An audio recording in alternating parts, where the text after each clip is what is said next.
Adam, welcome to Director's Notes. Thank you, Sarah, so much for having me. Really appreciate it. No problem. So, just to sort of get the ball rolling, please introduce yourself and the film we're going to be talking about today. So, Anuja is a 22-minute short film, a live action short film that follows the story of two young sisters who work in a back alley garment factory in Delhi.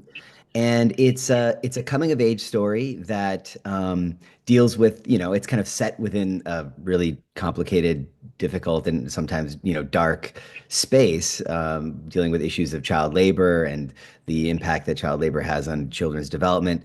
But it is really ultimately a story of hope and a tribute to the resilience and the joy that these kids manage to create within these really exploitative circumstances. Yeah. Yeah, I think that's brilliant. And I've really enjoyed reading about you calling it a coming of age story. Yeah, And I read that you have a particular love for Ferris Bueller's Day Off. I do.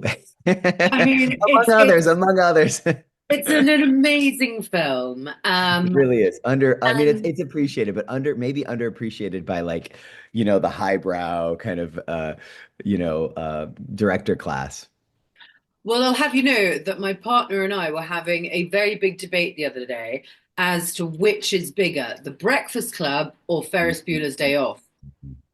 Yeah, I think the Breakfast Club is a little bit more uh subculture. Like you know what I mean? It's a little bit more of a cult following, maybe Mm, even a little cooler and edgier, right? Whereas Ferris Bueller's Day Off, they're both John Hughes, right? yeah. I think they're but Ferris Bueller's is a little bit more poppy, a little bit more accessible. Like every kid who watches Ferris Bueller, just like, at least kids growing up in, like as I did in like kind of suburban Midwestern, it kind of very much. But yeah, there are moments, there's no one would really guess this, but there's a tip of the hat to Ferris Bueller in a Nuja. Oh, go on, tell us. Well, the montage sequence, there's a scene in the film where there's some music playing in the background, and Yeah, and as we were kind of exploring how that would play out, one of the scenes that kept on coming back, and I was actually having a conversation with my brother who grew up in exactly the same environment as me and who's a producer on the film, about that scene and how you remember in Ferris Bueller's Day Off, they go to the the Museum of Modern Art in Chicago. That's what it's yeah, called, right? Museum of Modern Art. It's a yeah, yeah, great yeah. one of the great museums And I think of it was the first United States. time that a film had ever been shot in that Oh, museum. really? Interesting. Okay, Yeah. I didn't realize that, but I remember there's a scene where like Cameron is standing in front of a pointillist, a famous pointillist painting, and and you get this interesting kind of like cut where they're kind of basically there's a series of jump cuts kind of pushing in on the painting, and then a reverse shot on Cameron, and the music playing in the background. It's an old it's the instrumental version of a song. A great song from the 80s. I'm forgetting the name of the band. You might know it, but I felt like if we could capture that kind of magic, that kind of like day out, out of class, out having fun, whatever, if we could capture that kind of magic within the context of Anuja's life, that would be amazing. And so that was kind of one of our crazy, weird kind of cross-cultural source references. I love that. And one of the things that I've sort of got written down in my notes as well is I love the sense of mischief in the film. Yeah, yeah. I think that's brilliant. And am not embarrassed about this. I think Slumdog Millionaire is a really dreadful film. And I recently at London Film Festival caught a film called Sister Midnight, which is I haven't set in seen it. India by Karan Kandari. If you can find it, it's brilliant. It's sort of Wes Anderson like. I'll send you a little note. It's brilliant. It's playful. It's not looking at the poverty side, and that's what you do. And I really loved that, and that was one of the sort of scenes that I wanted to bring up to you. And it was that montage, and it was them, and she's run through the store, and I want to go back and ask how you filmed that. Then they've got this money, and then they go to the cinema, and they go buy popcorn, and then they're on their rickshaw, and it was full of hope, and we can Yeah. and I like it when filmmakers treat audience with respect, that we are dealing with a really horrible subject, but there can just be a beautiful human story there. Yeah, I think two things. One, you put your finger on kind of the one of the keys to a great coming of age story is that the kids are always smarter than the adults.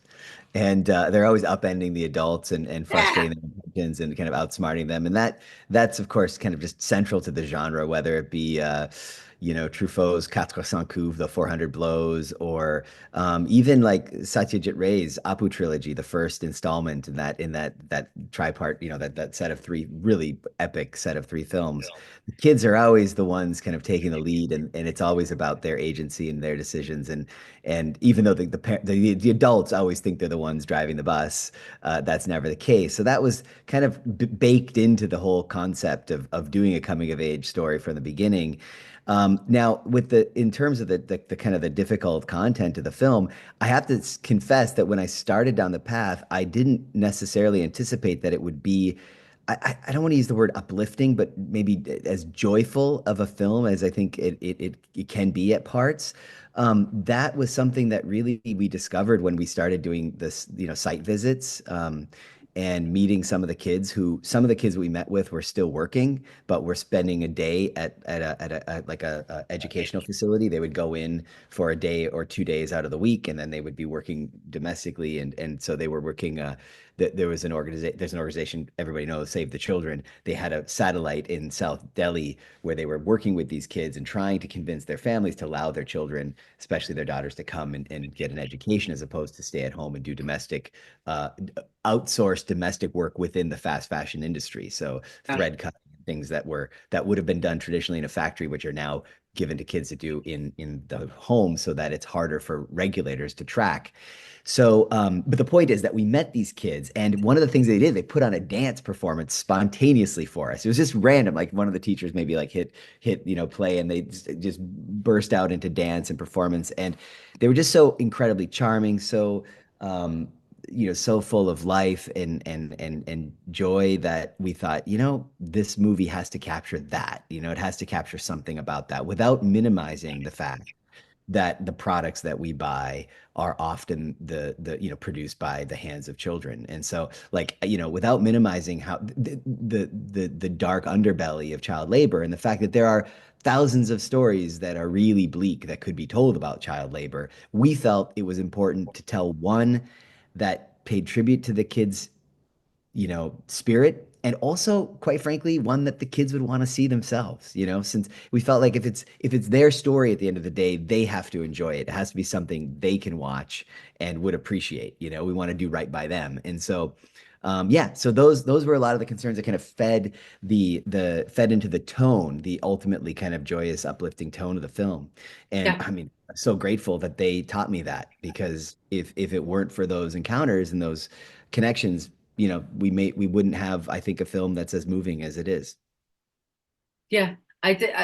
Yeah, you have, and you've captured it brilliantly. And right from sort of the offset of, watching it, and you can often tell by a film's color and the tone, and but they're just these sisters, and they're telling this story, and then, yes, they're going to work, and it's horrible. But they go off and they live their own lives, and it's not just about that, and it's a Yeah, they wide, have they have yeah, it's key that that their identities aren't defined by their victimhood. yeah, Like that to me is the important thing, that they're not just passive, pawns in another in a scheme that what makes them interesting is not that they're exploited. What make that in fact to think of them as interesting because they're exploited is to deprive them and to exploit them further, right? It's to deprive them of their own personhood. So for me, yes, we have to foreground that exploitation, and we have to foreground our complicitness mhm, in these forms of exploitation. But also at the same time, the function of a film, the function of this medium is to connect people like ourselves, perhaps, people from a different socioeconomic class, not just another culture, but it's different socioeconomic class, with the people, the human, the identity, of those individuals, and to make them, fully realized on screen, and to kind of get at their personalities and what makes them unique and distinct, rather than just a block of just another statistic of a child being exploited and engaged in in work. So yeah, so I think you kind of I'm glad that you took away from it. That's kind of a lot of the stuff that we thought about when we were making it. So Good. it's Well, that gratifying to definitely hear. is. And one of those scenes, so as we're sort of talking about the mischief and all of that, so she's selling her bags and the horrible store owner comes over and she's darting through, she's running through everything. She's hiding everywhere. I mean, who was filming that? What were they filming it on? How did that all come through? Well, I'll tell you, filming in India turned out to be a little bit more I mean, not more complicated probably than our crew. We used it in all my entire crew, our entire creative team is based in India, Mhm. except for my wife, myself, who were based in LA, my brother who came, who's based in New York, Laura Salinak, who is a friend of mine who's based in Europe. But the core team, Shatej Saini, my assistant director, Akash Rajay, our incredibly gifted DP, is based in Mumbai. All the department heads, they all knew what we were up against, the challenges we were up against. Yeah. And I kind of knew, but when we, and I spent a lot of time scouting locations, cutting deals with, people who owned businesses, like, for example, the theater to make sure we had permissions to shoot there, etc. Well, the day that I arrived in Delhi, about 3 days before we were going to shoot, maybe, yeah, about 3 days before we were going to shoot, we found out that the mall that we had locked a couple months before fell through and they wouldn't let us film at the mall. So I was scrambling to think, oh gosh, where can we shoot? And I remember I was at the airport, I was texting with my wife, and she said, well, I think there's this mall in Noida, and so like the point is, I went right from the airport to a mall, and I just started walking into shops and talking to shopkeepers, and I'd be like, hey, I'm making this little film. It's like a little 20-minute film. It's a small crew. It's for a good cause. Would you let me shoot? And we cut a deal with somebody at the last minute. The day we showed up to shoot, about a week later, or less than a week later, that manager wasn't on duty. And so we didn't have any agreement. We had like a signed agreement, but it didn't mean anything. And so Yeah. they were not particularly happy to have us there. So the scene where Sazda is running, what they did is they said, well, we'll let you shoot in this little corner of the store for a few minutes, and that's Yeah. all. But we couldn't get what we needed in that corner. So for the chase scene, actually, Anuja's running. Sazda Patan is running through the mall. There's the guy playing the security guard. He's running after her. And then behind the security guard, there's Akash with the red Komodo. It was what we shot on. Komodo. And then behind Akash is another security guard and the like a real security guard and a manager chasing them through the mall. And I wasn't even there. I couldn't follow them. We literally sent Sazda out running, and she was literally trying to figure out where to go not to get caught. So it really was this meta moment of an actual chase occurring within like it was like a film chase within the context of a real chase. And yeah, so it was like a scene within a scene. Right before that, there's a story that I've told a number of times about the scene where the shopkeeper approaches Anuja's character and grabs her by the arm and tries to hold her while the security comes. And on the second take of that, Sajda spontaneously, without any prompting, it's not in the script, bit the man's hand. Now, didn't really like bite it, but like went down and surprised him, and he was like, oh, and then she ran off, and it was like so perfect. We're like, great, that's the scene, that's the take we're gonna use. So strange, there's a lot of like bits of reality, kind of meta reality kind of percolating into the film, which I think gives it its authenticity. And I think, some of Sazda's background, Sazda's is now a child living at the Salaam Baalak Trust, which is a nonprofit in Delhi that runs homes for children in vulnerable situations, oftentimes street children, children who were previously working. And Sazda lives in that home, and so she's thinking throughout the film, drawing upon her past experience. Yeah, that energy, it was just brilliant. And it just made me so happy as well that, the security guard at the end.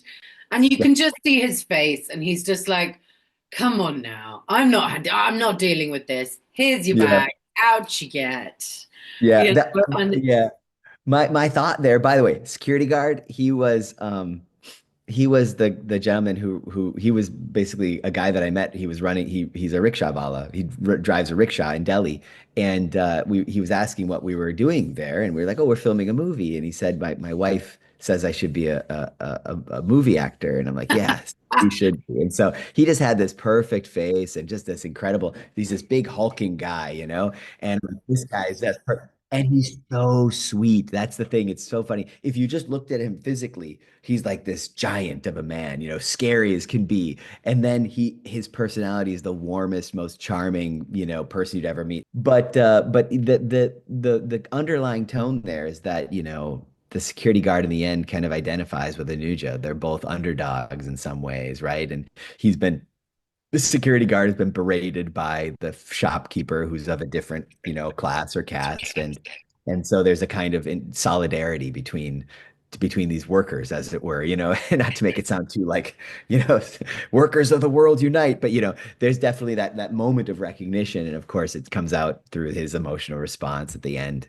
Yeah. That's And that's beautiful. And again, those are the bits that we need. It's the bits of humanity. And even though, yeah, there's hardship and there's awfulness, there are good people. And those are the people that we want to see and we want to know about. 100%. So I read that you are a filmmaker who likes to redo a lot of shots and retake. Oh, is that true? Interesting, interesting. Maybe my mantra, to use a Sanskritic term, my mantra on set was don't cut, reset.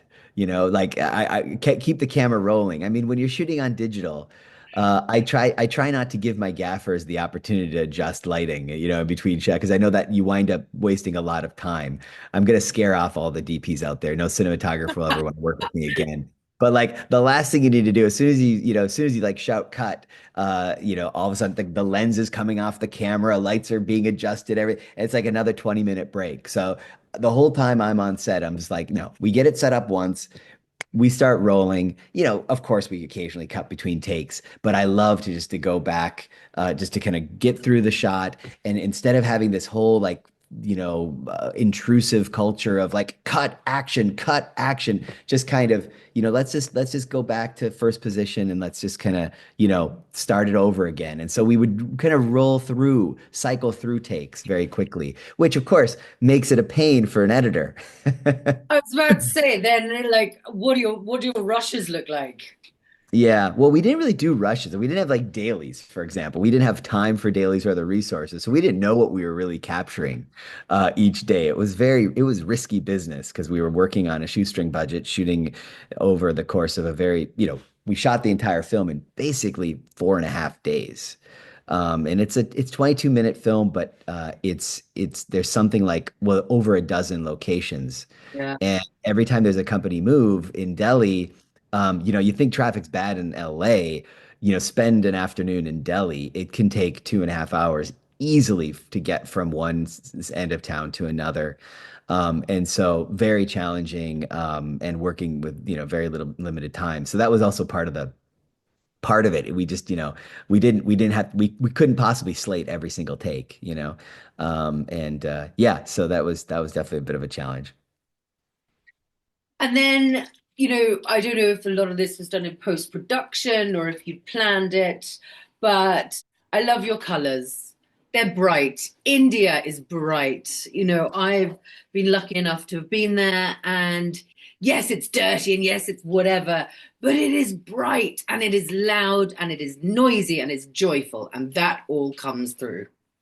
Yeah, we were trying towing a line between, like, you said something about Slumdog earlier, and the one thing about one of the things about Slumdog that kind of irks me, is this kind of romanticized kind of almost kind of a European conception of what India looks like. Sometimes I feel that, in Yeah. a way, no offense to the filmmakers involved, because there's some things about the film that's beautiful, but I wanted to make sure that we didn't kind of, recapitulate or reproduce those kinds of stereotypical visions of India, and so everything we captured, obviously we shot on location. We just shot real places, everything, whether it be where the girls were living, to the factory. The only thing we did in the factory was a jean factory. They produced blue jeans, dark navy blue jeans. And we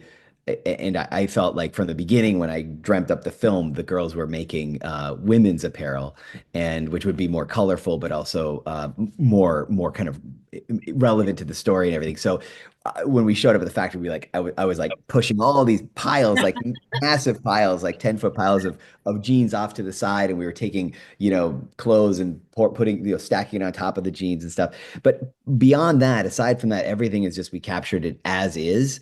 And I will say the red Komodo, it does nonetheless give a gloss to everything. Everything looks a little bit softer. And you know how like people, I actually think some of these cinema cameras make people look more beautiful than they are, and I think they can actually beautify a place too. So when we shot like in the Juggy, the slums of we shot both in Northeast Delhi and in South Delhi, those slum locations, and when we shot in those locations, they were actually a little bit more gritty, than what we wound up with on camera, and that's fine, but we didn't try to glorify the grittiness of some of the environments. We didn't try to like over essentialize the light. We just went for the most authentic look possible. And it was important for me. I have a really good friend who's an incredibly talented colorist in Denver, where I lived before moving to LA.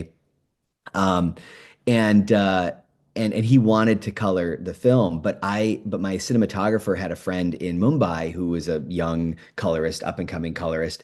And at the end, I made this really tough decision to go with a colorist based in Mumbai because there's something about the light that I felt you needed someone who'd spent a lot of time on the subcontinent, right? A lot of time in India and who knew what exactly to capture. Same thing goes for the sound design. We used sound. We did all of our posts with the exception of the edit. Krishan Naik, my co-editor, is based here in LA as I am, so we co-edited it here. But all of the other posts, from the VFX to the color to the sound design, was all done in India. And I felt like it was important because, if you're going to capture Foley for something, which we used, only on a couple occasions, but you got to capture it there. You can't capture it here. You can't recreate the sound of an Indian street in LA. Oh. Even the frequencies of the rickshaw, horns is particular distinct, and you can't find that here in the States. So yeah, so that kind of all of those decisions that we made in terms of the production, I think kind of lend themselves to capturing something real. Yeah. And also, I mean, India is very well known for having an incredibly established, film scene over there. Bollywoods are bright and Yeah, shiny, brash and yeah, beautiful.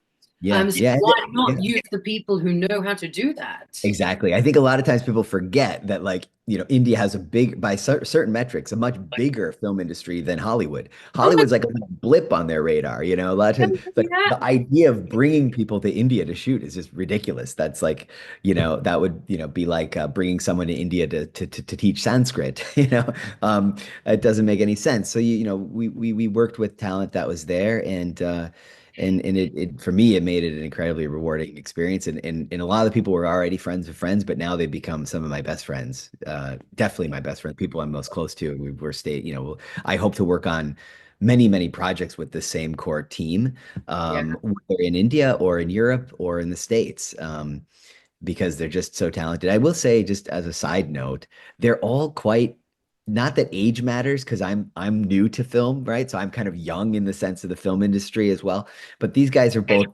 new and young. They're most of them were just fresh out of film school when we shot the film. So it was basically just a group of really enthusiastic, talented people who had just made a handful of student projects, jumping on board to lend their talents to this one. And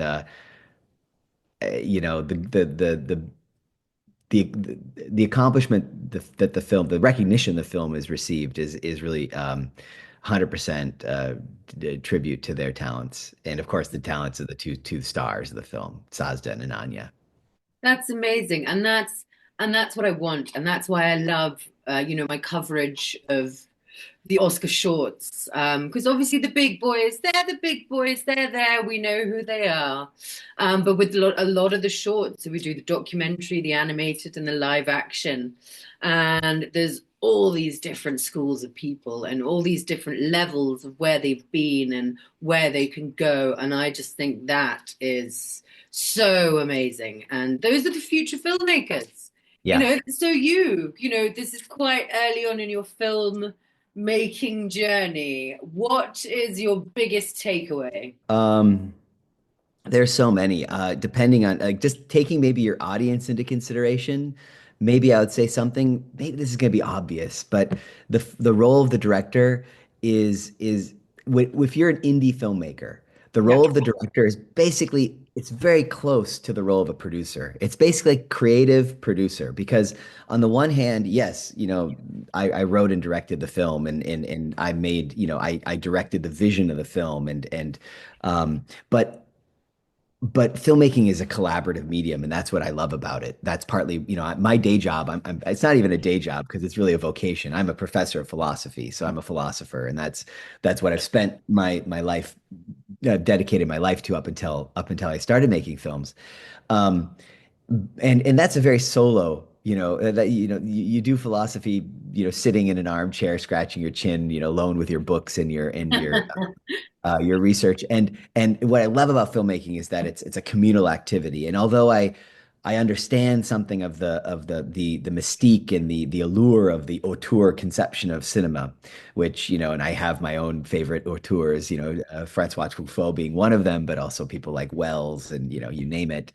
But in some sense, that's kind of a myth, right? I mean, it's films aren't made by auteurs. They're just not. They're not texts with a single author. There are many, many signatures and fingerprints on a film. And I think the goal of a director, I mean, the task of the director, I should say, is just to build the family that makes the film, kind of and choosing your creative partners and your creative team is 90% of the job, and making sure that you have this shared vision and that everybody's on the same page.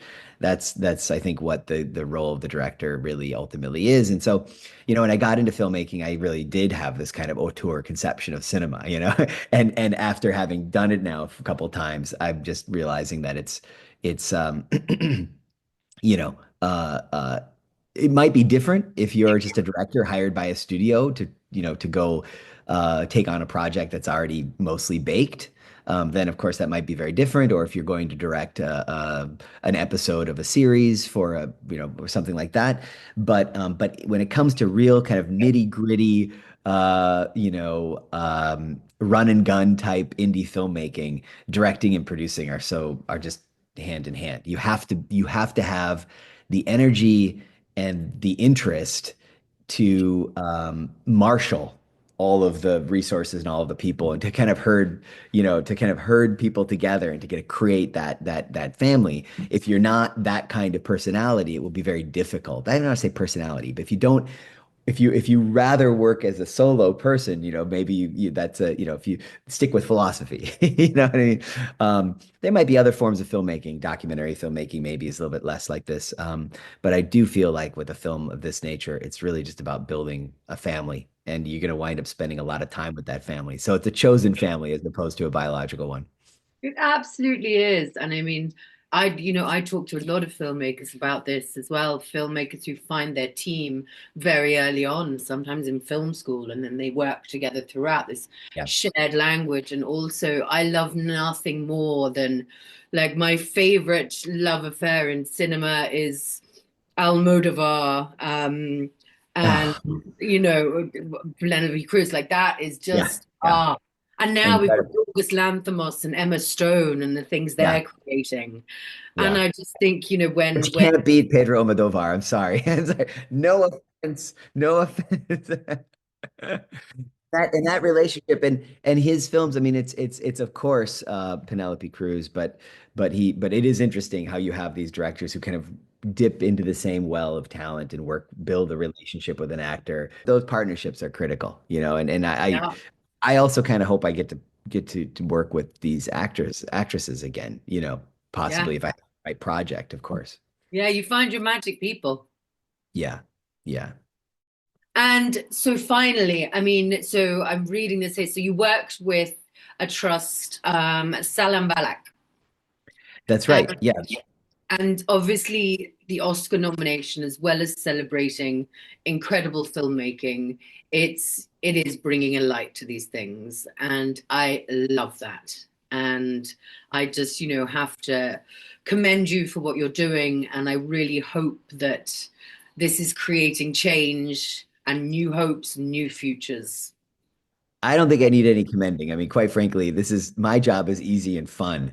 But the organizations that we partnered with, they do the real work, you know, like they're actually doing something to change the world. And our film, if it can contribute in some small way to kind of shed light and develop support and maybe some resources for those organizations, that's great. I mean, making a film it's a tremendous privilege. It's also like it's a luxury of luxuries, right? I mean, just to have the ability to make one very few people get the opportunity to do that. And so my thought is if you have the opportunity to do that, um, it's not necessary, but it would be nice if you use that platform to shed light on something important and make a difference in the world. And so the Salaam Baalak Trust was so incredibly supportive along the way.